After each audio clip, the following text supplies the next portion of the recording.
Prime Minister is fond of blaming the rest of the world for the terrible economy he has created here at home, but the other G7 countries face tariffs and high oil prices, and none of them have anywhere near the level of household debt here in Canada. By far, Canadian households with $1.77 of debt for every dollar of income are far more indebted than any other country, in fact, a third higher than the second worst. I quote Equifax. The missed payment levels highlight severe financial strain in high-priced markets, with mortgage delinquencies up 52% in Ontario, 36% in BC. If people are doing so well under his leadership, why are they missing their mortgage payments? The Honourable Secretary of State for Financial Institutions. Mr. Speaker, while that leader's focused on podcasts, fitness videos, and empty parking lot press conferences, on this side of the House, we're focused on delivering affordability for Canadians. We just paused the federal excise tax on gas, 10 cents a litre. We canceled the consumer carbon tax. That is 18 cents a litre. Combined, that is 28 cents a litre savings for Canadians. Time for that leader to put down the kettlebells, help us build Canada strong. Thank you, Mr. Speaker. The Honourable Leader of the Opposition. Well, the Prime Minister could have done better than that. Come on. If he's going to hide under his desk and get someone else to speak in his favor, he's got to get something better than that. That's about as good as his economic policies, Mr. Speaker. He owes Canadians answers. The reality is that we have the highest household debt of any G7 country by far. And we've seen that in the first quarter of this year, there's been a 19% increase in year-over-year delinquencies. Canadians cannot make their minimum payments. Instead of smirking and hiding behind his backbench, will the Prime Minister stand up, announce a reverse course so Canadians can pay their bills? The Honourable Minister of Jobs and Families. One moment, we'll wait. Okay, the Honourable Minister of Jobs and Families. Mr. Speaker, this afternoon I had lunch with Sean Strickland from the Canadian Build. All right, I couldn't hear who the minister had lunch with. So she can start from the top. She can start from the top. I didn't hear who the minister had lunch with because there was too much noise on this side. Matters to me. I'd like to know. The Honourable Minister of Jobs and Families. Well, since those guys don't know how to pick up a check, in fact, I paid for lunch and I took Sean Strickland, president of the Canadian Building Trades Union, out for lunch. Do you know why, Mr. Speaker? Because we want to hear their ideas about how we make sure that these good union jobs, but that, by the way, employers need all across the country, come to fruition. And Mr. Speaker, the Canadian Building Trades Union, the operating engineers who are here in Ottawa today are all so excited about the plan to build Canada strong, to get major projects off the ground using good union labour that provides great paying jobs, something that I know they're going to... The Honourable Leader of the Opposition.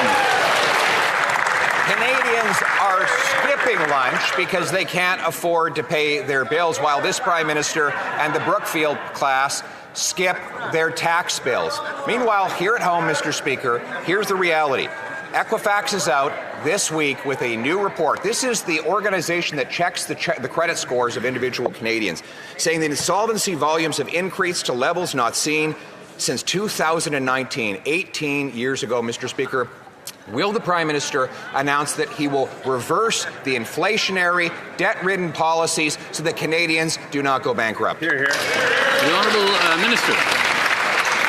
Mr. Speaker, last week I was in Marathon, Ontario to talk about mining. There's a mining boom in Northern Ontario, something I think these guys are not aware of. And you know what came up over and over and over again? The gratitude for a government that's taking seriously the investment into natural resource extraction in Northern Ontario, that's helping provinces in the country get natural resource projects off the ground, and the need to invest in the skilled trades workers that, by the way, create the great jobs with pensions in hard-working environments, something I think that member doesn't really understand. Honourable Leader of the Opposition. Mr. Speaker, we have 3.1 million Canadians will renew their mortgages over the next 2 years into much higher rates after this Liberal government, in particular, this Liberal Prime Minister, advising people to take on extra debt with the promise that rates would be low for long.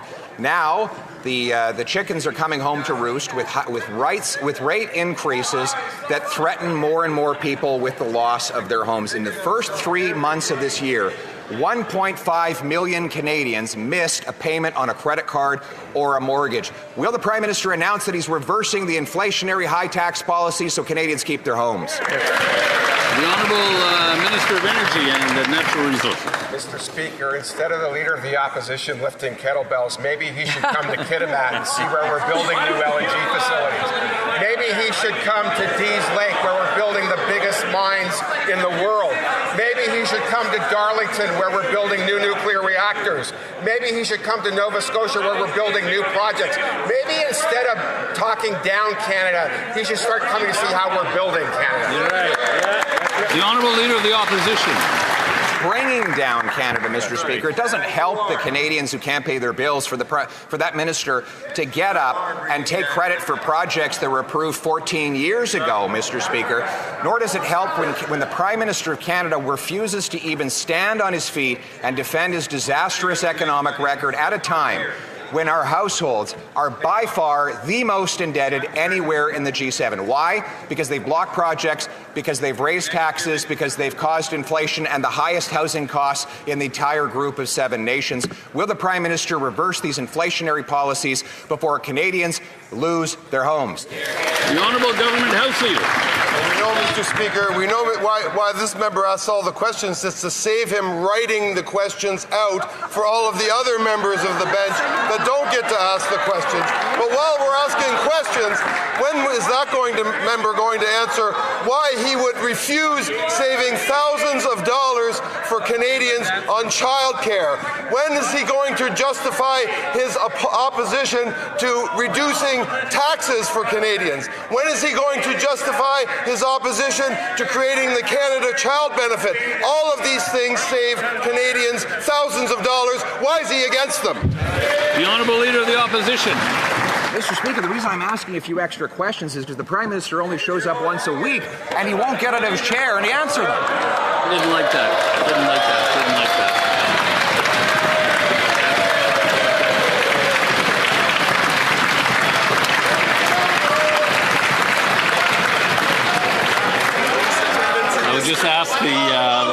I would ask the opposition leader to be careful of that. We're getting very close to the edge there. The member may continue. Mr. Speaker, I know he's very fragile. He's not used to taking any difficult questions. But the reality is that Canadians cannot pay their bills. In the first year in office, he has driven up delinquencies, household delinquencies, by 18%. He's given Canadians the worst household debt in the G7. Delinquencies have climbed by 32% year over year. And in Q1, we saw a 17-year high due to financial strains in Canadian household finances. Will he get off the backs of Canadians so they can pay their bill? The Honourable Government House Leader. In the first year of this Prime Minister's tenure, we have the #1 leading economy in the G7 for foreign investment. In this Prime Minister's first year, we have approved major projects, we have approved mines, we have approved building, we are training young Canadians, we are building this country brick by brick by brick by brick, and the Blame Canada Brigade can sit down and take a seat, Mr. Speaker. The Honourable Leader of the Opposition. Mr. Speaker, #1 economy in terms of debt for households, #1 economy in the cost of housing, #1 economy in the cost of food inflation. Those are the only metrics on which this government is leading, and they are #2 when it comes to unemployment, with that unemployment rate being a third higher than in the United States. And now we see the delinquencies and the missed payments leading to a potential bankruptcy crisis while the Prime Minister sits and hides behind his backbench. Will he stand up, own up, take responsibility, and announce a reverse policy so Canadians can pay their bill?